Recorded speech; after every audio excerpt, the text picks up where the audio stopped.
ಜಮೀನು ವಿವಾದ, ಬೀದಿಗೆ ಬಿದ್ದ ಕುಟುಂಬ. ಠಾಣೆಗೆ ತೆರಳಿದ್ದ ವೇಳೆ ಮನೆ ಬಾಗಿಲಿಗೆ ವೆಲ್ಡಿಂಗ್.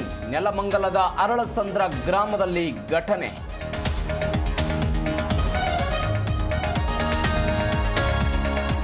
ಐದು ಪಾಲಿಕೆ ಮಾಡಿ ದಿವಾಳಿ ಮಾಡ್ತಾ ಸರ್ಕಾರ. 7 ತಿಂಗಳಿಂದ ಸಂಬಳ ನೀಡದ ಜಿಬಿಎ. ಕಾಂಗ್ರೆಸ್ ವಿರುದ್ಧ ಬಿಜೆಪಿ ಮುಖಂಡ ಎನ್ಆರ್ ರಮೇಶ್ ಆಕ್ರೋಶ. ತಮಿಳುನಾಡಲ್ಲಿ ಕನ್ನಡಿಗರ ಮೇಲೆ ಪುಂಡಾಟ. ಟಿಟಿ ಅಡ್ಡ ಹಾಕಿ ಧ್ವಜ ಬಿಚ್ಚುವಂತೆ ಕಿರಿಕ್. ಕನ್ನಡಿಗರ ಮೇಲಿನ ದಬ್ಬಾಳಿಕೆಗೆ ಆಕ್ರೋಶ.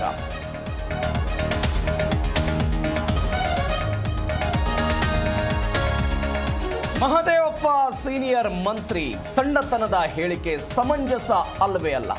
ಸಚಿವರ ಹೇಳಿಕೆಗೆ ಶಾಸಕ ರಂಗನಾಥ್ ತಿರುಗೇಟು.